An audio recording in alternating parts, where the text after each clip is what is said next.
Hello नमस्कार दोस्तों। उम्मीद है आप सभी लोग अच्छे होंगे, बढ़िया होंगे आप सभी लोग। तो जैसा कि हम लोग करंट अफेयर्स देखेंगे और इसमें हम लोग 600 प्रश्नों का संग्रह देखेंगे जो आपके एग्ज़ाम के लिए बहुत इंपॉर्टेंट होगा। और एक साल का हम लोग करंट अफेयर्स को पढ़ेंगे ताकि आपका जनवरी फरवरी में जो एग्ज़ाम है उसमें है ना ज़्यादा से ज़्यादा लाभ पहुंचा सके। तो चलिए हम लोग मिलते हैं और ये शुरुआत करते हैं हम लोग 26 नंबर प्रश्न से। प्रश्न है कि भारत ने ब्रह्मोस सुपरसोनिक क्रूज मिसाइलों के निर्यात के लिए किस देश के साथ डील किया गया है? किस देश के साथ डील किया गया? इंडोनेशिया, सिंगापुर, फ्रांस और जापान। तो यहाँ पे इसका आंसर होगा इंडोनेशिया। इंडोनेशिया के साथ, यानी कि भारत ने ब्रह्मोस सुपरसोनिक क्रूज मिसाइलों के निर्यात के लिए किसके साथ समझौता किया, किसके साथ इसका डील हुआ? तो इंडोनेशिया के साथ इसका डील हुआ है, इंडोनेशिया के साथ। जैसे भारत इंडोनेशिया को ब्रह्मोस सुपरसोनिक क्रूज मिसाइलों के निर्यात के लिए कितना 450 मिलियन डॉलर सौदे को अंतिम रूप देने के करीब है, जो दोनों देशों के बीच रक्षा सहयोग में एक महत्वपूर्ण कदम है। यह डील इंडोनेशिया को फिलीपींस के बाद दूसरा आसियान देश बना देगा जो इन एडवांस मिसाइलों को हासिल करेगा जिनकी रेंज 290 किलोमीटर हो जाएगा। है ना, समझ रहे होंगे। यह डील जो है इंडोनेशिया को फिलीपींस के बाद दूसरा आसियान देश बना देगा जो इन एडवांस मिसाइलों को हासिल करेगा जिनका रेंज 290 किलोमीटर हो जाता है, इंडोनेशिया। चलिए नेक्स्ट सवाल हम लोग यहाँ पर देखेंगे। अगला प्रश्न है 27 नंबर सवाल। किस संगठन ने भारत का पहला निजी उपग्रह समूह प्रक्षेपित किया है ना? किस संगठन ने भारत का पहला निजी उपग्रह है ना समूह प्रक्षेपित किया है? तो यह हो जाएगा पिक्सल। आंसर इसका क्या होगा? पिक्सल इसका आंसर हो जाता है, यही आंसर हो जाता पिक्सल। यानी कि पिक्सल संगठन ने भारत का पहला निजी उपग्रह समूह प्रक्षेपित किया है। नाम क्या है? तो पिक्सल हो जाता है इसका, पिक्सल। जैसे हम लोग देखेंगे कि गूगल समर्थित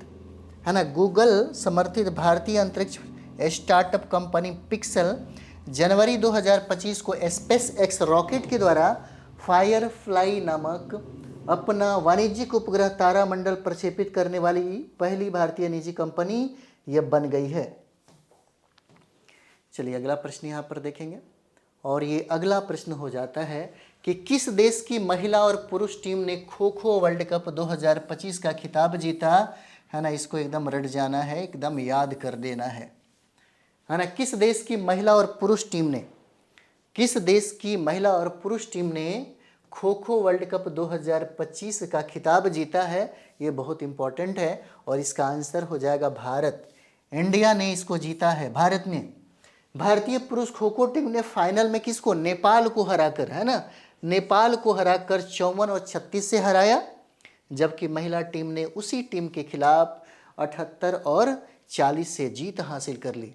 भारतीय महिला और पुरुष टीम ने खो खो वर्ल्ड कप 2025 के खिलाफ खिताब को अपने नाम कर लिया।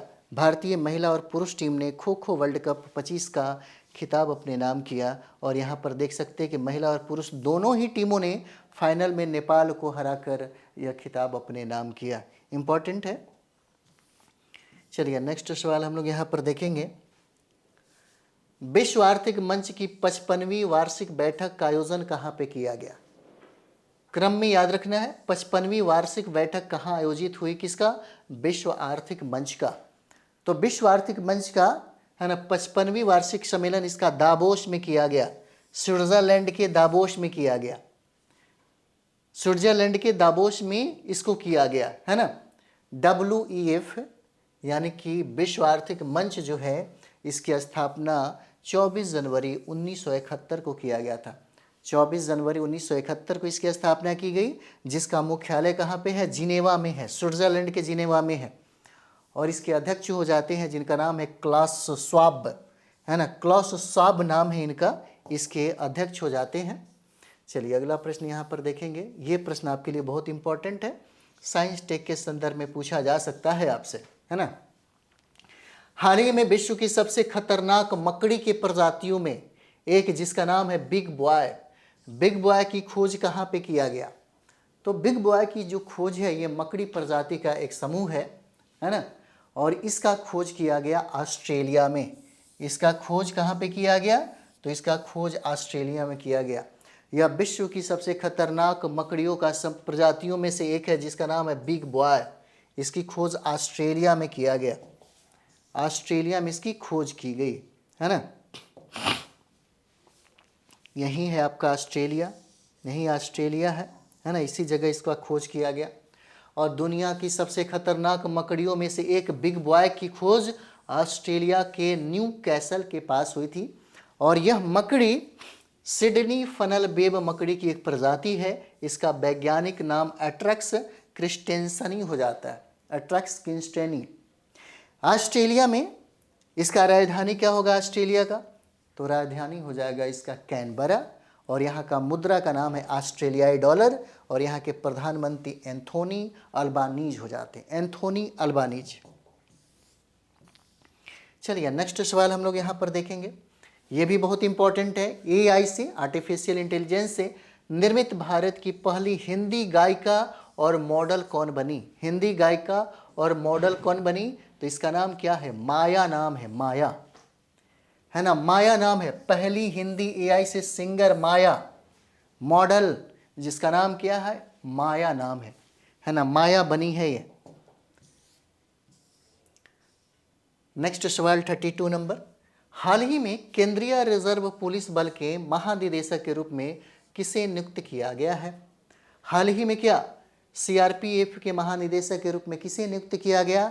तो ज्ञानेंद्र प्रताप सिंह को नियुक्त किया गया है, ज्ञानेंद्र प्रताप सिंह को नियुक्त किया गया। इसका आंसर डी हो जाएगा। और यही ज्ञानेंद्र प्रताप सिंह हैं सीआरपीएफ के, ये महानिदेशक हो जाते हैं, महानिदेशक हैं। यानी कि असम मेघालय कैडर के 1991 बैच के आईपीएस अधिकारी ज्ञानेंद्र प्रताप सिंह को केंद्रीय रिजर्व पुलिस बल महानिदेशक के रूप में नियुक्त किया गया। केंद्रीय रिजर्व पुलिस बल की स्थापना 27 जुलाई 1939 को किया गया था। पूछा जा सकता है, बीबीआई है। केंद्रीय रिजर्व पुलिस बल की स्थापना 27 जुलाई 1939 को हुआ। और केंद्रीय रिजर्व पुलिस बल का मुख्यालय कहाँ पे है? तो इसका मुख्यालय नई दिल्ली में हो जाएगा, है ना। इसका मुख्यालय कहाँ पे? नई दिल्ली में। और इसकी स्थापना 1939 में हुआ है, 1939 में। नेक्स्ट सवाल, हाल ही में किस राज्य या केंद्र शासित प्रदेश के, है ना, वर्जिन कोकोनट ऑयल को जीआई टैग दिया गया है? ये इंपॉर्टेंट है, पूछा जा सकता है आपके एग्जाम में। बिहार शिक्षक भर्ती का एग्जाम हो या दारोगा का एग्जाम हो, या हो सकता है एडीओ का जो एग्जाम जनवरी में होने वाला है, इससे भी हो सकता है ना, सवाल पूछा जा सके। ठीक है, हो सकता है ये सवाल आपसे पूछा जा सके। चलिए, तो क्या होगा?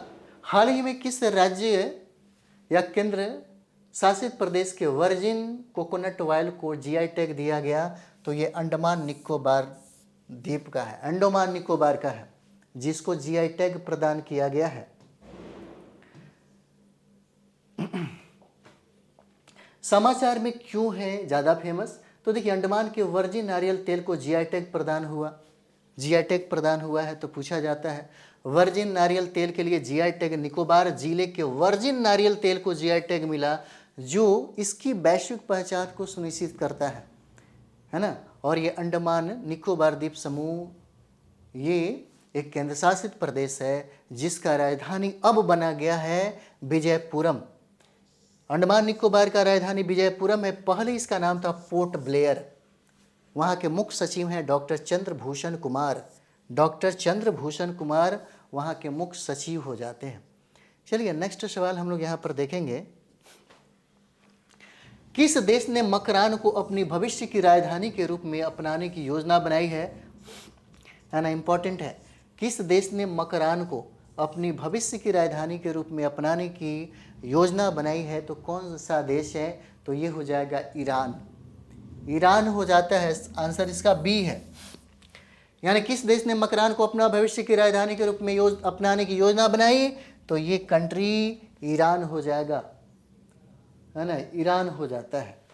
जैसे यहाँ पर देखेंगे तेहरान की जगह अब तटीय शहर मकरान को ईरान की नई राजधानी बनाने की योजना बनाई जा रही है। पिछले करीब 200 सालों से तेहरान ही ईरान की राजधानी रही है। दरअसल तेहरान में बढ़ती आबादी, बिजली और पानी की कमी, पर्यावरण संबंधी मुद्दे, आर्थिक समस्याओं जैसे मुद्दों को ध्यान में रखते हुए ईरान ने मकरान को अपनी राजधानी बनाने का फैसला लिया है। ईरान का राजधानी है तेहरान और ईरान के मुद्रा का नाम है ईरानी रियाल और यहाँ के राष्ट्रपति है मसूद पेजेस्कियान हो जाते हैं। चलिए नेक्स्ट सवाल हम लोग देखेंगे। अगला प्रश्न है ना, हाल ही में अमेरिका किस संगठन से अलग हुआ? हाल ही में अमेरिका किस संगठन से अलग हुआ? तो ये संगठन है जिसका नाम है WHO। संगठन कौन सा है? तो ये संगठन WHO हो जाता है। हाल ही में अमेरिका किस संगठन से अलग हुआ? तो ये WHO संगठन है, इसी से अलग हुआ है ना, WHO से अलग हुआ। अब देखिए अलग हो गया तो क्या प्रभाव पड़ने वाला है, इसको देखेंगे। क्यों अलग हुआ? जैसे आप देख सकते हैं अमेरिका और WHO का रिश्ता हमेशा स्थिर नहीं रहा है ना, हमेशा बदलते रहा है। विशेष रूप से पूर्व अमेरिकी राष्ट्रपति डोनाल्ड ट्रंप के कार्यकाल के दौरान अमेरिका ने WHO पर कई आरोप लगाए, जिसमें कोविड-19 महामारी को ठीक से संभालने में विफलता और चीन के प्रति झुकाव का आरोप भी शामिल है यहाँ पे WHO पे। और यही वजह है कि अमेरिका WHO से अपनी सदस्यता क्या कर लिया, खींच लिया। अमेरिका WHO का सबसे बड़ा फंडिंग स्रोत है, यह सबसे ज़्यादा है ना, इसमें अनुदान राशि इसी अमेरिका से ही जाता है। तो 2020 में अमेरिका ने WHO को लगभग 893 है ना ये मिलियन डॉलर दिया है। लगभग करीब कितना? तो 6700 करोड़ रुपए की वित्तीय सहायता प्रदान की थी, जो संगठन की कुल बजट का लगभग कितना 15% थी। अगर अमेरिका WHO से बाहर हो जाता है तो संगठन को गंभीर वित्तीय संकट का सामना करना पड़ सकता है ना, संगठन को वित्तीय संकट से जूझना पड़ सकता है। वर्ल्ड हेल्थ ऑर्गेनाइजेशन में विश्व स्वास्थ्य संगठन एक अंतर्राष्ट्रीय संस्था है। क्या है? यह एक अंतर्राष्ट्रीय संस्था है जिसका उद्देश्य वैश्विक स्तर पर स्वास्थ्य संबंधी समस्याओं का समाधान ढूंढना और उनके लिए नीतियां बनाना ही इसका काम है। इसकी स्थापना 7 अप्रैल 1948 को हुआ, जिसका मुख्यालय जिनेवा है ना, स्विट्जरलैंड के जिनेवा में। और इसके अध्यक्ष हो जाते हैं टेड्रो एडवांस घेब्रेयेसस हो जाते हैं। चलिए नेक्स्ट हम लोग यहाँ पर देखें। और ये जो सवाल है बहुत इंपॉर्टेंट है आपके लिए। हाल ही में पहली भारतीय अमेरिकी सेकंड लेडी कौन बनी है? हाल ही में पहली भारतीय अमेरिकी सेकंड लेडी कौन बनी है? तो इनका नाम उषा वांस है। बी आंसर हो जाता है और यही है उषा वांस हो जाती है, उषा वांस। नेक्स्ट सवाल हम लोग यहाँ पर देखेंगे। जनवरी 2025 में विश्लेषकों के अनुसार जलवायु परिवर्तन के कारण किस देश का याला ग्लेशियर 2040 तक लुप्त हो जाएगा? है ना, कहाँ का? तो ये हो जाता है नेपाल का ग्लेशियर लुप्त होने की संभावना है ना, इसका आंसर सी हो जाएगा। और यही ग्लेशियर है जिसको लुप्त होने की संभावना बताई जा रही है। कब तक? 2040 तक, जिसका नाम है याला ग्लेशियर। और ये याला ग्लेशियर कहाँ पे है? तो नेपाल में हो जाएगा, है ना, नेपाल में। नेपाल के सबसे व्यापक रूप से अध्ययन किए गए ग्लेशियरों में से एक है, जिनका नाम है याला ग्लेशियर। 2040 तक इसको गायब होने की आशंका जताई जा रही है। निगरानी शुरू होने के बाद ये याला ग्लेशियर के क्षेत्रफल और आयतन में उल्लेखनीय कमी देखी गई। ग्लेशियर का क्षेत्रफल भी 36% क्या हो गया? 36% सिकुड़ गया है। इसलिए अनुमान लगाया जा रहा है कि 2040 तक यह शायद लुप्त प्राय हो जाए, है ना, लुप्त प्राय ये हो जाए। चलिए नेपाल में हम लोग देखेंगे यहाँ पे। तो नेपाल के, है ना, नेपाल के जो प्रधानमंत्री हैं अभी एक महिला है, आप लोग नाम नहीं बताएं, फिर से एक बार नाम बता दीजिए। और राष्ट्रपति है रामचंद्र पौंडेल और राजधानी है काठमांडू। और नेपाल ने army chief general Upendra Dwivedi को अपनी सेना के जनरल की मानद उपाधि दी है। और नेपाल ने चीन के आरबीआई फ्रेमवर्क पर समझौता किया है। पहला भारत नेपाल पर्यटन सम्मेलन का आयोजन काठमांडू में किया गया और नेपाल में तमु लोहासर पर्व मनाया गया। और नेपाल के चितवन जिले के सौराहा में 18वां हाथी और पर्यटन महोत्सव का आयोजन किया गया। और नेपाल ने बाल विवाह समाप्त करने के लिए अभियान शुरू किया है, ये भी इम्पोर्टेंट है ना, बाल विवाह को समाप्त करने की योजना भी बनाई है। नेक्स्ट हम लोग यहाँ पर देखेंगे सागर माथा संवाद 2025 कहाँ आयोजित हुआ। सागर माथा संवाद 2025 का आयोजन कहाँ पर किया गया, तो इसका आयोजन किया गया है नेपाल का राजधानी है काठमांडू में किया गया, है ना। नेपाल की राजधानी कहाँ, काठमांडू में इसका आयोजन किया गया सागर माथा संवाद 2025 का, है ना। कहाँ पे, तो काठमांडू में किया गया। नेक्स्ट सवाल बहुत इंपॉर्टेंट है आपके लिए। गणतंत्र दिवस के मौके पर, गणतंत्र दिवस के अवसर पर कुल कितने व्यक्तियों को पद्म विभूषण से सम्मानित किया गया, कितने व्यक्तियों को पद्म विभूषण से सम्मानित किया गया, तो 7 व्यक्तियों को ही सम्मानित किया गया। आंसर इसका सी हो जाएगा, है ना। 7 व्यक्तियों को ही पद्म विभूषण से सम्मानित किया गया है। जैसे में हम लोग यहाँ देख सकते हैं, ये नाम याद रहेगा तो ज़्यादा बेनिफिट रहेगा, है ना, पूछा जा सकता है। खास करके जो 7 पद्म विभूषण है उन लोगों का नाम, उन लोगों का संबंध भी दिया गया है, इतना याद रखिएगा। पद्म पुरस्कार विजेताओं की कुल संख्या, तो देखिए 139 पद्म पुरस्कार हैं। पद्म विभूषण जिसमें 7 मिला, पद्म भूषण 19 लोगों को दिया गया और पद्म श्री 113 लोगों को दिया गया। पद्म विभूषण जो 7 लोगों को दिया गया है, अक्सर सवाल पूछा जाता है, जिसमें बिहार के भी एक है जिनका नाम है शारदा सिन्हा। तो चलिए पहला हम लोग देखेंगे श्री दबूर नागेश्वरी रेड्डी हैं, इनका संबंध चिकित्सा से है और ये तेलंगाना के रहने वाले हैं। न्यायमूर्ति सेवानिवृत्त हैं जगदीश सिंह खेहर और ये सार्वजनिक मामले से संबंधित है और चंडीगढ़ के रहने वाले हैं। एक हो जाते हैं श्रीमती कुमुदनी रजनीकांत लाखिया, इनका संबंध कला से है और ये गुजरात की रहने वाली हैं। श्री एम.टी. वासुदेवन नायर, इनको मरणोपरांत यह पुरस्कार मिला पद्म विभूषण, साहित्य व शिक्षा से इनका संबंध है और ये केरल के रहने वाले हैं। श्री ओसामू सुजुकी, ये इंपॉर्टेंट है, बहुत इंपॉर्टेंट है ये, है ना, इसलिए क्योंकि ये विदेशी को भी एक मिला हुआ है, विदेशी को भी पद्म विभूषण मिला, इसलिए सबसे ज़्यादा इंपॉर्टेंट है, पूछा जा सकता है। ओसामू सुजुकी, है ना, ओसामू सुजुकी मरणोपरांत इनको दिया गया और व्यापार उद्योग से इनका संबंध है और रहने वाले हैं जापान के। जापान और ये कला, ये दोनों को याद रखिएगा। श्रीमती शारदा सिन्हा है ना, मरणोपरांत इनको दिया गया, कला के क्षेत्र से संबंधित हैं और ये बिहार के रहने वाली हैं, जिनको बिहार का स्वर कोकिला कहा जाता है ना। 2 प्रश्न जो बहुत इंपॉर्टेंट है, एक हो जाता है जापान और एक हो जाता है आपका बिहार, यहाँ से प्रश्न पूछा जा सकता है। चलिए नेक्स्ट हम लोग यहाँ पर देखेंगे, भारत का कौन सा शहर दुनिया के 31वें वेटलैंड शहरों की लिस्ट में शामिल है। भारत का कौन सा शहर दुनिया के 31वें वेटलैंड शहरों की लिस्ट में शामिल है। बोथ ए एंड बी, यानी कि उदयपुर और इंदौर, उदयपुर और इंदौर जो है ये शामिल हुआ है 31वें वेटलैंड शहरों के लिस्ट में, यह शामिल है ना, ये शामिल हो जाता है। चलिए नेक्स्ट यहाँ पे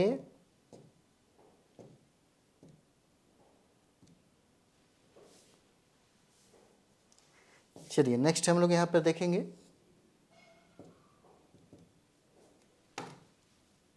है ना। चलिए नेक्स्ट एग्जाम्पल देखेंगे यहाँ पे, यानी कि देश के स्वच्छतम शहर के रूप में नंबर 1 इंदौर और राजस्थान का उदयपुर अब दुनिया के चुनिंदा 31 वेटलैंड सिटीज में शामिल हो गए हैं और यूनेस्को के रामसर सम्मेलन में इन्हें वेटलैंड सिटी के रूप में अंतर्राष्ट्रीय मान्यता और दर्जा प्रदान किया गया है। इंपॉर्टेंट है। जैसे यूनेस्को के बारे में हम लोग देखेंगे तो 16 नवंबर 1945 को इसका स्थापना किया गया, यूनेस्को का।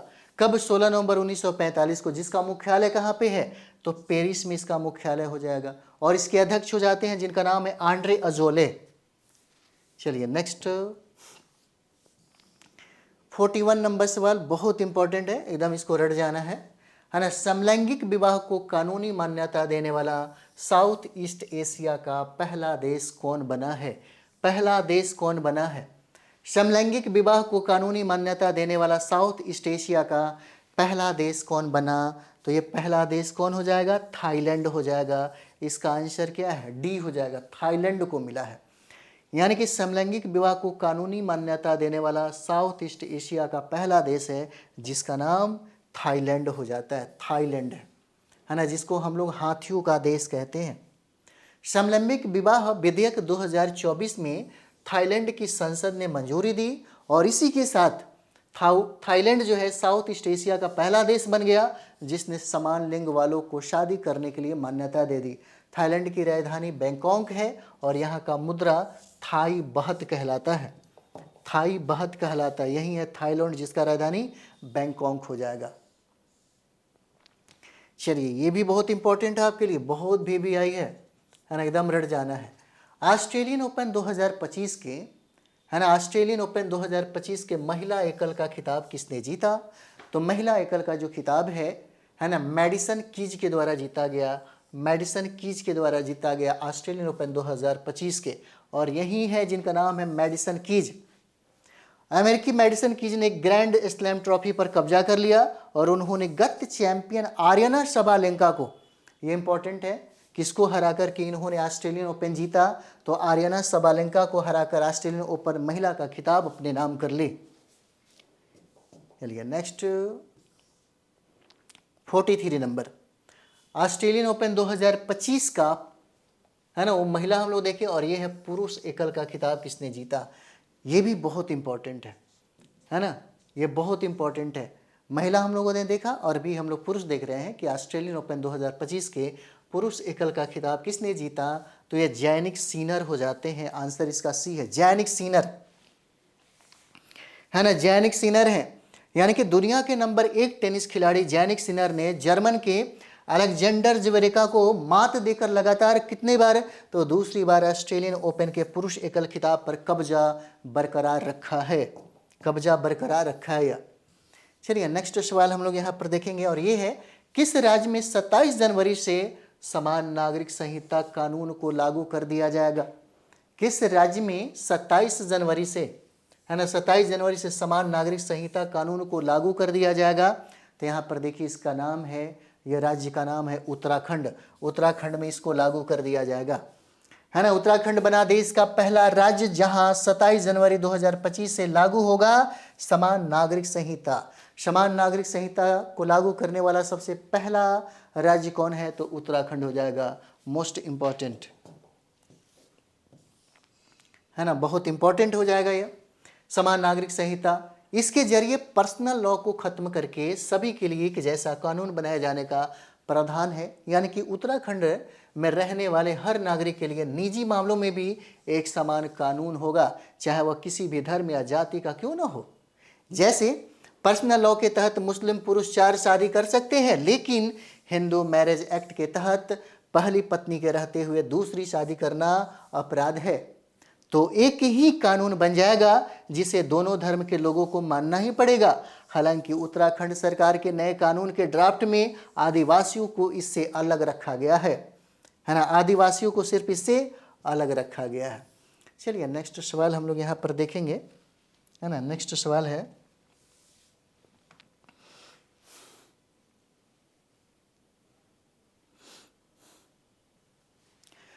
नेक्स्ट सवाल है, महिला हॉकी इंडिया लीग 2025 का खिताब किस टीम ने जीता? तो ये हो जाएगा ओडिशा वॉरियर्स, है ना। इसका आंसर क्या होगा? बी हो जाता है, ओडिशा वॉरियर्स इसने जीता है।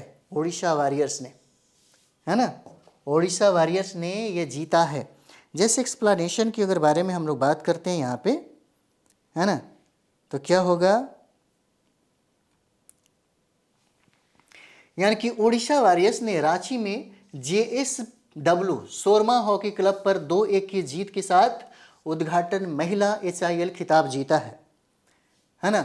सर्वश्रेष्ठ गोलकीपर है सविता पूनिया सोरमा हॉकी क्लब, और टूर्नामेंट की आगामी खिलाड़ी जिनका नाम है सोनम, सोरमा हॉकी क्लब से संबंध रखते हैं, है ना, यहाँ पे। और ये है शीर्ष स्कोरर इबगी जेंसन, है ना, चार्लोज एंगलबर्ट, ये सोरमा हॉकी क्लब से हैं। टूर्नामेंट की सर्वश्रेष्ठ खिलाड़ी है ज्योति, सोरमा हॉकी क्लब से संबंध रखते हैं। चलिए नेक्स्ट यहाँ पे हम लोग देखेंगे और ये है 46 नंबर सवाल है ना, 46 नंबर सवाल। रिलायंस इंडस्ट्रीज किस राज्य में दुनिया का सबसे बड़ा डेटा सेंटर बनाएगी? दुनिया का सबसे बड़ा डेटा सेंटर बनाएगी, है ना। क्या है? रिलायंस इंडस्ट्रीज किस राज्य में दुनिया का सबसे बड़ा डेटा सेंटर बनाएगी? तो डेटा सेंटर बनाएगी कहाँ पे? गुजरात में है। और यह प्रश्न इंपॉर्टेंट है आपके लिए। रिलायंस इंडस्ट्रीज किस राज्य में दुनिया का सबसे बड़ा डेटा सेंटर बनाएगी? तो यह डेटा सेंटर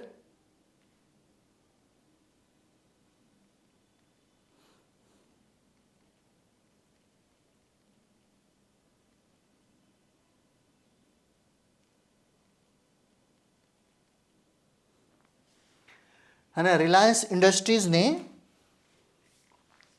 किस राज्य में दुनिया का सबसे बड़ा डेटा सेंटर बनाएगी? तो ये आपका हो जाएगा, आंसर क्या होगा? तो बी हो जाता है ना। इसका आंसर क्या है? बी है। चलिए यहाँ पे हम लोग देखेंगे, रिलायंस इंडस्ट्रीज गुजरात के जामनगर में दुनिया का सबसे बड़ा डेटा सेंटर बनाने जा रही है। पूछा जा सकता है कहाँ पे? तो जामनगर में। यह महत्वाकांक्षी परियोजना भारत के डिजिटल दुनिया, है ना, बुनियादी ढांचे में क्रांतिकारी बदलाव लाने की क्षमता रखती है। 1 गीगावाट की, है ना, 1 गीगावाट की क्या होगा? 1 गीगावाट की, है ना, क्या है भाई?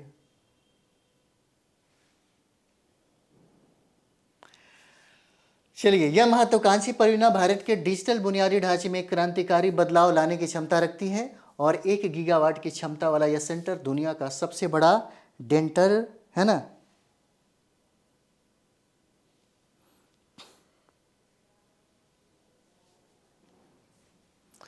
चलिए नेक्स्ट हम लोग यहां पर देखेंगे